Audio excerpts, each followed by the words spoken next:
Hey, real quick, before we get into that episode, do us a favor and subscribe to our channel. That way you don't miss out on any marketing nuggets. Enjoy the show. I think really kind of FOMO vibes and making people have this aspiration to want to buy your product, want to go to your business, and creating content that gets people excited and envisioning themselves like, wow, my life would be so much better if I bought this product. So that kind of content. Yeah. Hi, I'm Josh Owen. As the owner of a video marketing company in New Orleans, I've been on the quest to learn everything I can about marketing. Everyone has a different style, different strategy, and a different experience. Is there a wrong way to do it? A right way to do it? Let's find out together as we make marketing make sense.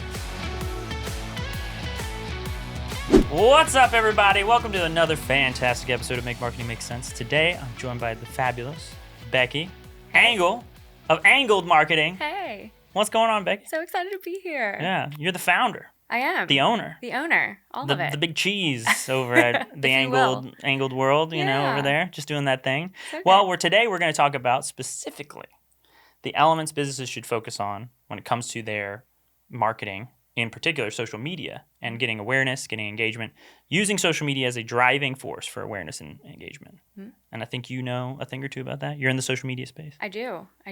Yeah. Well, that's great. Well, first and foremost, from your perspective, what are some of the key ingredients to start with? Like when we're thinking about building awareness, where do you when you start with a new client, where do you usually like to start? Sure. So I think it's all about consistency and really having just a good mix of content. I find that so many businesses will only post on social when they have a sale or something to sell you. And if you're doing that, you're missing out on a whole world of opportunity to build a brand within social and make it this aspirational place. So I like to have a nice mix of content, making sure that you're posting a few different things, not just sales, and consistency. So, I like to post, I think, about 3 to 4 times a week is the sweet spot. I did an experiment with a business account once, and I posted 1 month, 3 days a week consistently. And then the next month, I did 7 days a week posting. And the month that I had 3 posts per week, I had more engagement. I had higher followers. Just overall metrics were up. And I think it just proves that you can have quality content without having to rack your brain and post a ton and still get that, engagement in turn. Plus, with the algorithm, people aren't going to see your content. You're scrolling and you see stuff that's 3 days old. Yeah. So if you're posting 7 days a week, you're wasting so much content that you could be using a little bit more strategically. Gotcha. That's an interesting point you bring up, but also I'm kind of curious, what kinds of content were you doing in the experiment? Was it now that we're talking about this experiment, I'm kind of curious, was it reels, photos? What were you were you mix of both? A mix. Yeah. I like to work in, content buckets. So thinking a nice mix of, education content. We have some brand fun, which can be fun reels, maybe trending sounds or, TikTok kind of trend vibes. And then, then you have your sales content. So a good mix of it where you're getting content that's quality and pertinent to your brand, but also a nice diverse set. Gotcha. And when it comes to that in specific, what kinds of content are you kind of leaning towards that you're trying to push out there more? I think really kind of FOMO vibes and making people have this aspiration to want to buy your product, want to go to your business, and creating content that gets people excited and envisioning themselves like, wow, my life would be so much better if I bought this product. So that kind of content. Yeah, gotcha. And that are you, in what ways are you kind of delivering it? Is it in reels, user generated? What kind of things have you been experimenting recently? Yeah, I think reels, especially because it's so visual, it is a big lift that you're having to create a lot of video content, but that's the stuff that really performs well. And I think it can really convert followers into customers. Gotcha. I like that. Do you think that too, that does it need to be, I guess, how human centric should it be? Because I think that's a lot of time. When it comes to creating those contents, does it need to be me in front of the camera, or does when you say what's the best way to create that FOMO? I guess is what what I'm curious about. I think giving them that experience of seeing, the brand in action. So not always somebody just talking and saying you should buy this because, but actually showing the restaurant experience or showing the spa experience, whatever it is, where they can picture themselves in that brand and then want to go buy it. Yeah. Well, and I think, the thing that I'm most curious about when it comes to this, and I think a lot of people are very trying to understand this part of it. This is what I'm trying to understand. This is what a lot of people are trying to understand, which is how do I use, so I'm starting to build this, and you've given some great tips about social media, where to start, but how do I use that once I've gotten the trajectory to start converting it into customers? Yeah. I think, again, with that idea of FOMO. So say you own a day spa. So we'll say, Oh, yeah. My day spa is called Hot Josh Pickling Good. Hey, what do you think about that?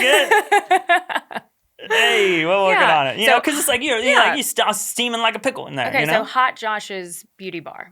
Can you slide a pickle in there somewhere? So Jazzy Josh's. Oh man, we got it. I don't know how that's gonna work out. It's like that. There's like I realize there's a connotation with pickles these days that aren't working out. I just like the word pickle. Okay. I don't know. Anyway, so it's all right. This day spa. Hot Josh Beauty Bar. Sure. So you've created this awesome reel. Say you're offering this new service. You've got a new massage, Hot Stone Massage at Hot Josh's Beauty Bar. I love that. So you've got this awesome reel, and it's gonna hook people in. Like, wow, I really want to book that. They're sending it to friends, and you can put a promo code in that caption, and then as they are sending it, they're redeeming it, and you can see them convert. But if we want to get them to become email subscribers, have that call to action change to, head to the link in bio, sign up for our email list, and you'll get that code. So you get them in an automation where you're sending them that promo code, and then you're giving them some education. Well, this is exactly what the service is going to be like. And then you're really going to want to book it. And you're hitting them every few days with emails, not overwhelming them. Right. And then once they do book and they convert, you take them out of that automation, and we're going to put them in a follow-up automation. So after they've had their service, they get an email. How was it? Did you love it? You're going to love these facial treatments we have. Oh, did you know we have a membership? You can come in and get a massage once a month. Wow. So you're getting them, they've bought something, and now you can really specifically target them as a consumer and get them to convert to more services because they already had a great experience. Wow. So, man, who knew my day spa was like that well run? That's really incredible. Is. Yeah, that's pretty great. I mean, well, it's all because of Becky. But so I guess, going back to what you were talking about, there's a lot of things that I was curious about as you were saying it is, one, it's like you're kind of building this funnel, is what you're suggesting. But I guess two, before even that, you were mentioning about how getting them on the email list, kind of that kind of start point. Do you kind of like build a bunch of posts to lead to that email capture, or is it how do you kind of, like for this specific example with the day spa, with the specific treatment, is it just one post? Are you doing multiple posts about the offer, like kind of leading up to it, giving it that soft entry? Like what's your kind of mode of attack there? I think there's definitely multiple posts leading up, whether that's a static post with an image, you have that reel that gives them that FOMO, and kind of including it in all different platforms. And, say you have a different kind of service-based business, like you're a dietitian and, you want to get more email subscribers so you can target them specifically, being able to offer some sort of like free PDF or freebie, and it positions you as a expert in the industry. It's like, here's my top 3 protein-packed recipes for breakfast, and sign up for our email and it'll get it right to your inbox. And then they're getting that freebie, which is low lift for you. You make it once and send it, and then now you can really target them as a consumer and get them to maybe get a package with you where they're getting one-on-one sessions, whatever it is. But it really depends on the type of business you are. Like obviously a spa is not going to do a freebie, right. So you have to kind of tailor it to your goals and what your brand is. I guess that's what I'm curious about in your experience. I know this is a little extra question here, but in the B2B space, obviously when that's where we work a lot within, and I see a lot of ease of access to getting people to look at my emails because, business people are usually checking email more consistently. In the B2C space, do you feel like that email being, pumped out there like that, is that still, a viable option? Are people still checking their email like that? Absolutely. I think email is such an untapped resource for businesses, especially in the e-commerce or service. Think about, yes, you get inundated with emails during Black Friday, but I can see the dollars and I can see it convert. People are clicking them. It's right to their inbox and it's tailored to them. And they're probably signed up for it because they like that product. So it really is something that I think people don't take enough advantage of. And when I have clients that use both social and email and make them work together, that's where they see the conversion. And that's how you can really turn your followers into customers. Gotcha. Yeah, that's interesting. Because I think, do you feel like a lot of people just don't have that element? They're kind of missing that conversion factor. They're just kind of posting to post. There's no like, hey, this is what I want you to eventually do now that you're kind of seeing our stuff. Yeah, you have to tell people what you want them to do. Yeah. And, say, here's this awesome brand I have, but you should book this. You should Yeah. come to this restaurant. You should buy this. So Yeah. it's being really clear with that and just tying it all together so you have that presence on social, and it's also translating in email, but you're also keeping it consistent. You're not just emailing when you have a sale, like you're not just posting when you have a sale. So still keeping that idea of your content buckets and that it's a nice mix of content via email too. Yeah. And I guess like too, when you're making that social content to lead to that to the conversion, how do you approach, especially from a like B2C aspect, which is much less transactional, where you're trying to at least feel like you're less transactional. Yeah. How do you how do you kind of keep it to a call to action without being too salesy? Yeah, it's tough. It's like a fine line you have to dance on because, like you said, you don't want to feel like you're just selling. So it's keeping that aspirational part of it and also making them feel like you really want this without saying like buy. So it's tough. Yeah. It's something that you have to kind of trial and error and look at your analytics and see what's converting and what's not, and maybe where they're dropping off in the email sequence and adjust. Yeah. So.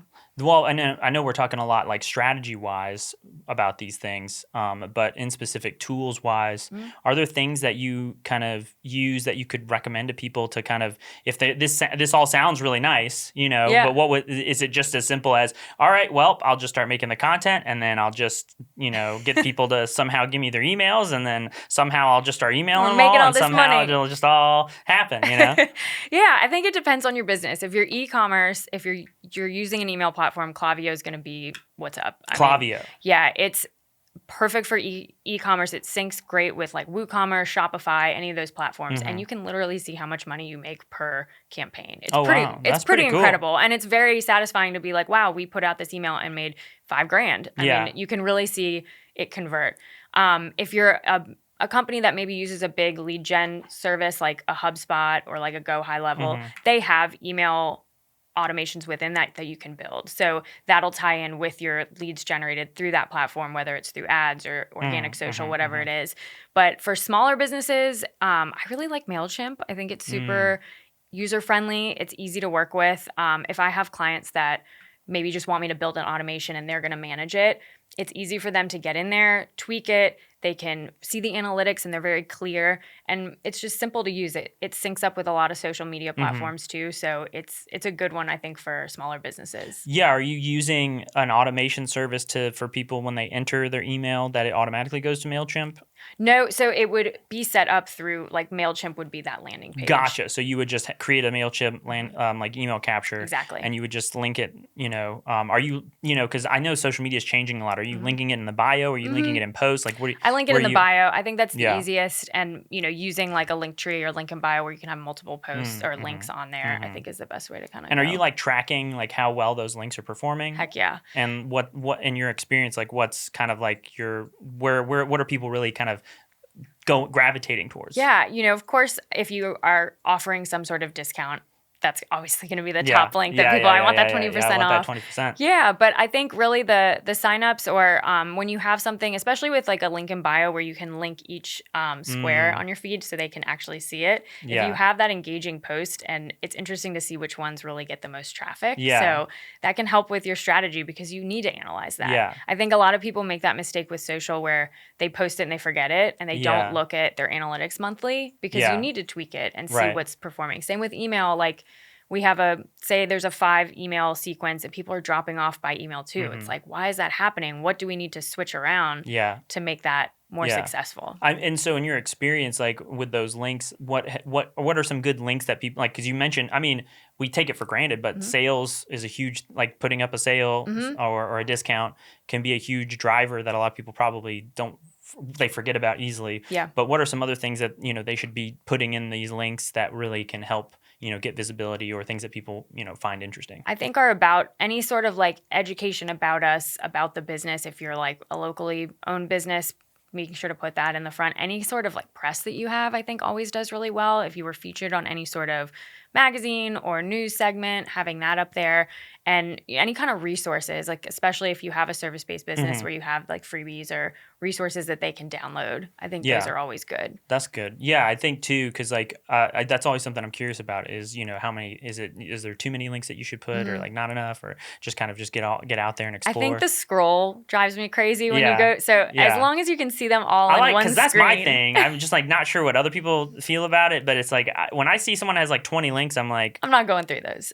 What is this? I need like your top 5. Where I want the thing. I hate having to find the thing I'm looking for. Where I'm like, all right, where is the thing? It's just like not it's like hidden in there. Yeah. You want it very clear and just keep it simple. Yeah. I think people get so bogged down in like the nitty gritty, and the more simple, the better. People are going to find it and take action. Yeah, no, I mean that makes a lot of sense. And I think, my other question about it, which I lost my train of thought, so I'm just gonna pretend like I know what I'm talking about for a second until it hopefully comes. If it doesn't, whatever, So with those strategies, what I'm also curious about is knowing, it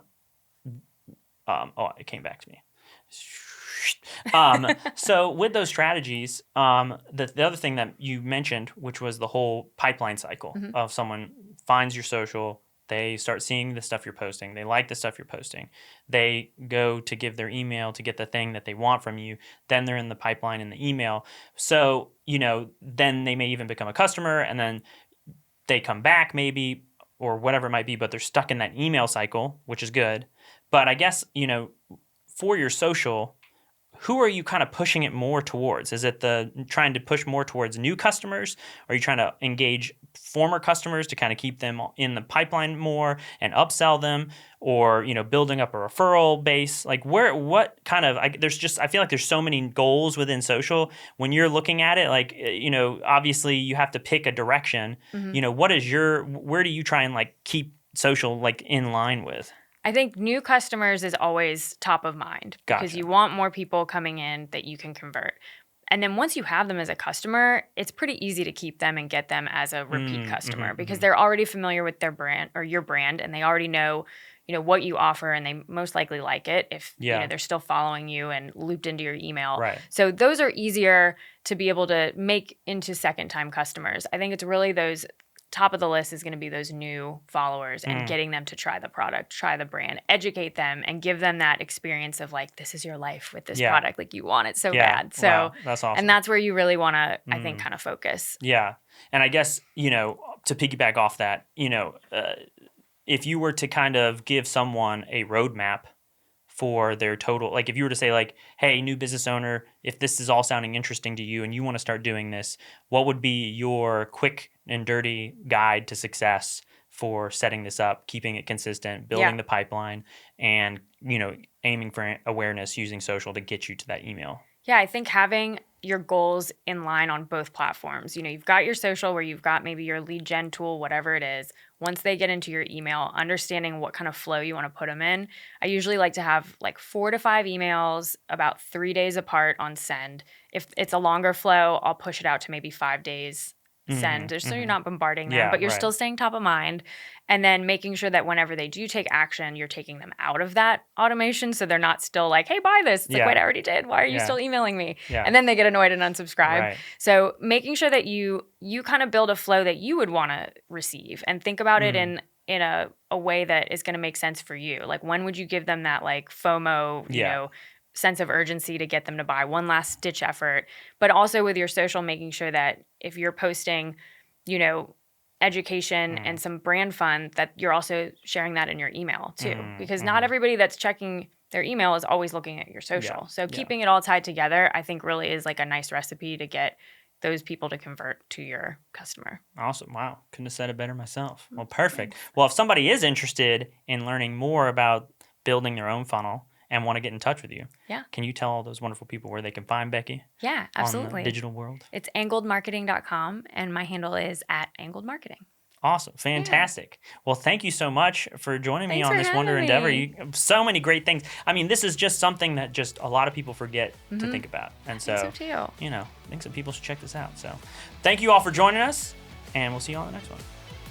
Thanks for tuning into the show. If you haven't already, go ahead and hit that subscribe button. This episode of Make Marketing Make Sense is brought to you by Comfystone. If your business needs organic social media video content, video ads, or video podcasting, hit up Comfystone at comfystone.com and follow Comfystone on Instagram and TikTok. Until next time, this is Make Marketing Make Sense.